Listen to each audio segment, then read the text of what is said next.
Am I the a-hole because I call my psycho ex's unrelated child my Naughter? Buckle up. 15 years ago I was 25 and was finishing my contract, and my then GF of 3 years Natalie was acting increasingly strange. I came back from a 2-month assignment and was prepared to break up with Natalie. She came by and gave me the good news: she was pregnant. I asked how far along she was. She said 5 weeks, so I broke it off with her and told her she needed to do better at math. She refused the breakup and insisted the baby was mine, so I told her the following: 1. Paternity test, and 2. If the child was mine, we can talk about financial support and custody arrangements with lawyers. She refused both and told everyone we both knew that I was a deadbeat for knocking her up and leaving her. I told everyone I was on a 2-month assignment when she conceived, but a few insisted for the sake of decency, I house her and give her limited support. I consulted a lawyer about this mess, and the lawyer made it very clear that any overt support I give could be seen as me taking responsibility, so I told these friends that, and most dropped it, except one guy, who again insisted that charity couldn't be used as a legal cudgel like that.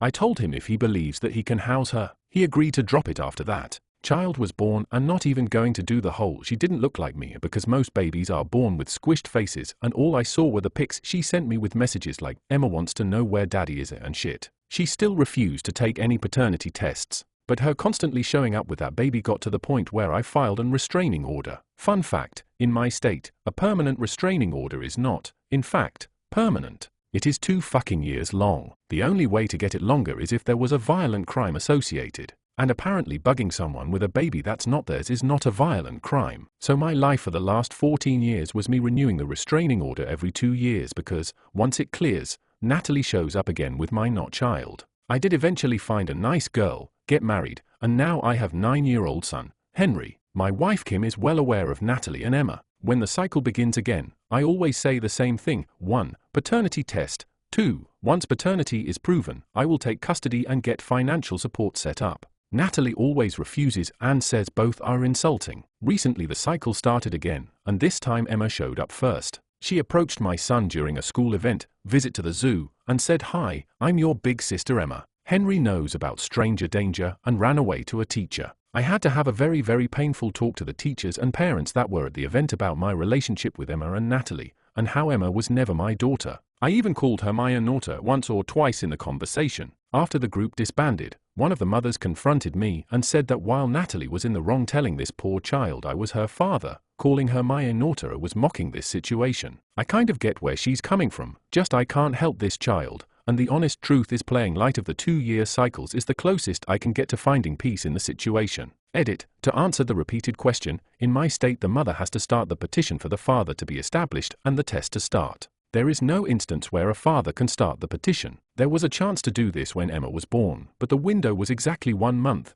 and I was much too focused on the restraining order, not thinking the paternity angle would bite me in the butt. One last time, to everyone saying just ask for custody. That'll force DNA test. Literally can't be done. Been through this enough with a lawyer, and have consulted with other lawyers. There are laws protecting children, and a lot of them exist for good reason. I'll explain it the way my lawyer explained it. Imagine there's a woman that ran from an abusive ex. She finds out after she escaped she's pregnant. She gives birth, never puts the ex on the birth certificate, never tries to file for support because she wants to get as far away from him as possible. He finds out years later, and tries to rope her back in using the child as leverage. She can just say no, and the state has to let it go. There is however a provision if the father was involved enough to know when the birth was, that he could submit his DNA to the state within 31 days of birth as a potential father, but that time has long passed. The law's designed this way on purpose. In the eyes of the family court, I am a random person, and I was never claimed to Emma. Relevant comments. Commenter 1. What really bothers me here is that an restraining order was in place,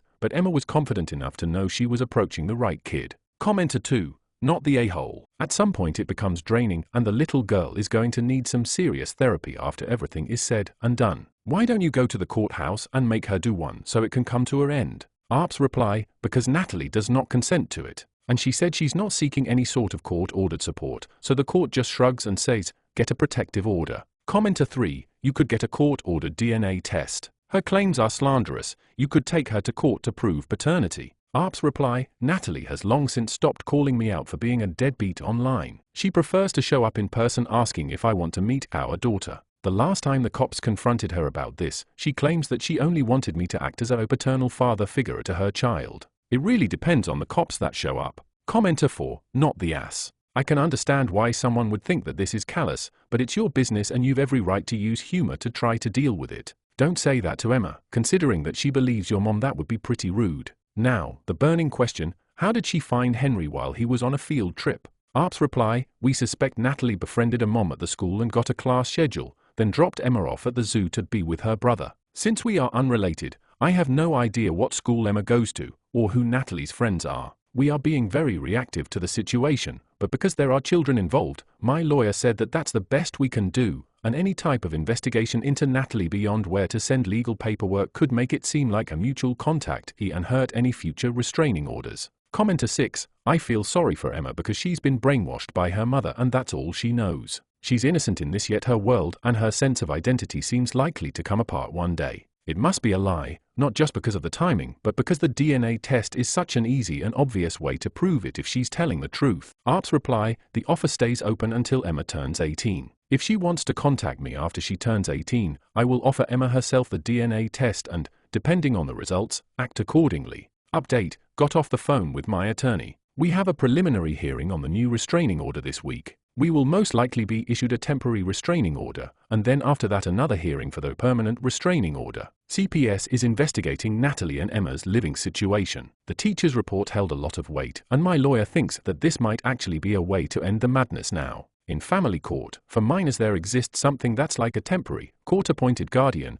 I think the term is guardian ad litem, who is only a guardian for legal purposes and procedures and decisions of such, including for medical. If the family court appoints such for Emma, we can ask this temporary guardian for the DNA test, get this put to ground. The madness might actually have an ending in sight. Adding here, I feel like I need to explain the relationship I had with Natalie all those years ago. When I got back from my 2-month assignment, I was already dead set on breaking up with her. Her "oh wait, I'm pregnant" was never going to make me marry her. In fact, I doubted she was pregnant for several weeks. The last year of our relationship, several red flags appeared in her behavior, ranging from demanding I check in with her while at work, only hang out with friends with her present, extreme bouts of jealousy if I ever seemed too friendly with women, including waitresses. I was in a line of work that demanded me being away for long stints, which she hated, but also kept me out of her reach for long periods of time. I think it was halfway through that last year I realized that when I was away, I did not miss her. In fact, I was relieved to plop into a cot and fall asleep after long hours of work without thinking about her. When the pregnancy turned out to be real, I made it clear that with a paternity test, I would pay support, split custody, and be a co-parent and nothing more. She wanted me to be her husband,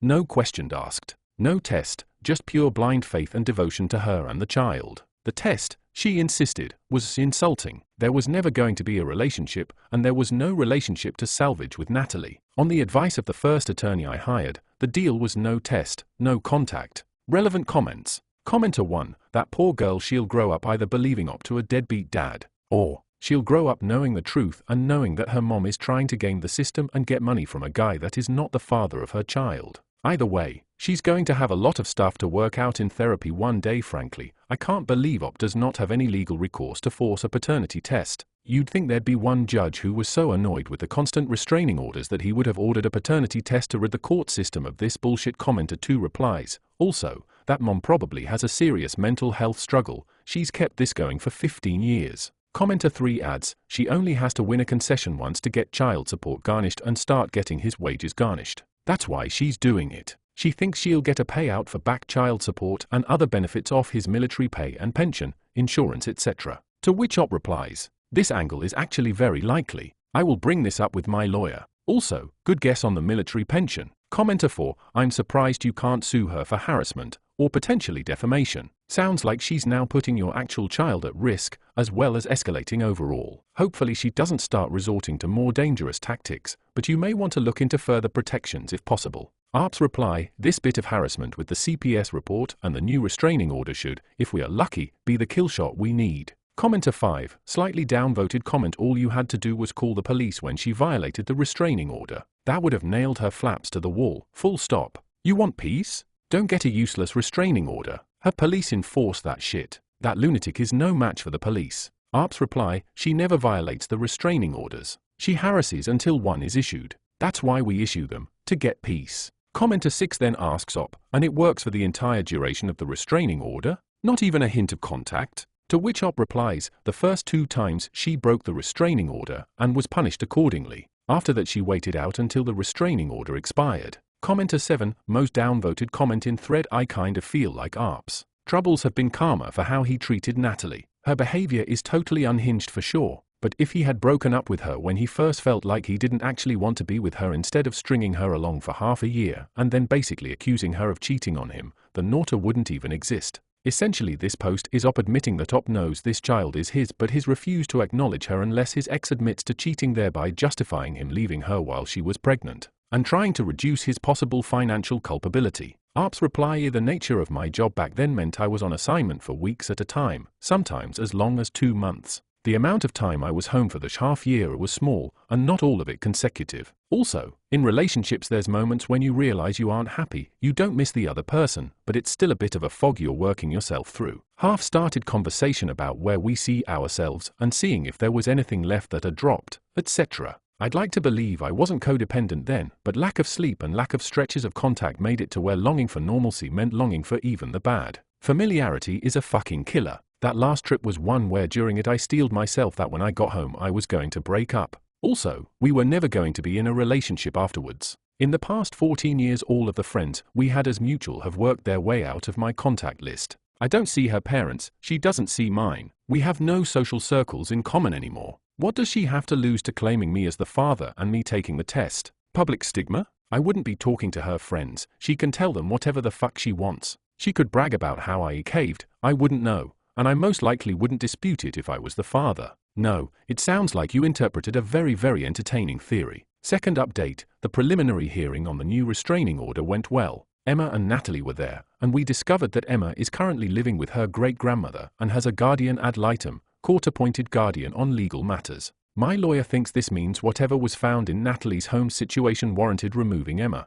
and potentially severe enough that the great-grandmother only has physical custody and the need to appoint a guardian ad litem. During the hearing, we went through the whole song and dance, the past rows, the whole deal. My lawyer turned to Emma's representative and said we were willing to submit to a DNA test and put this to bed. Natalie looked like she was having a conniption at that, and her own lawyer urged her to shush. Emma's representative accepted and we were cheek-swabbed in the courthouse. A temporary order is now in place while a second hearing is scheduled in the upcoming weeks for the permanent 2-year order. The order covers immediate family on both sides, and as I've detailed in the past, Natalie is actually good with following court orders. Oddly, we have about 4 weeks before we have the definitive test results back, but I'm not too worried either way. P.S. There were some people who thought the court couldn't use Charity as a cudgels was the father. Well, that's Jim. Haven't talked to Jim in 10 years, but Jim is gay and hated Natalie. He just also happened to be a give the shirt off his back kind of dude, and as long as I knew him volunteered at a food pantry. His protests came mostly from naivety, not self-interest. Comments. Commenter 1, I'm happy Emma is no longer with Natalie. It's sad her own mother is not capable of taking care of her, but whatever it takes to save that child. Commenter 2, the absolute shock I will have if it turns out she's your daughter. But even then I completely understand why you have refused to anything before a DNA sample was done and everything, no matter what happens lay on Natalie. Best of luck dude. We got the results in late last week, as did Emma's party. I am not the father. Natalie had a major blow-up when she heard the news from her grandmother Sylvia. Emma's currently living at Sylvia's and is out of Natalie's custody. This blow-up included a major tantrum on my front lawn, which also violated the temporary restraining order. Natalie has been arrested and Sylvia hasn't bailed her out. Sylvia has communicated to my lawyer that she wanted to give her apologies for bankrolling Natalie's life the past 15 years. I only met Sylvia a few times when I was dating Natalie, and I know Natalie grew up with her, and Sylvia had money, but was never really told the extent of that. Sylvia has communicated, via my lawyer, which is technically allowed with the restraining order in place, that both she and Emma want to send me an apology via a letter. I told my lawyer they were free to write whatever letters they wanted, as long as this was the last communication we had with them. The permanent restraining order is certainly going to be granted now, with the emergency one violated.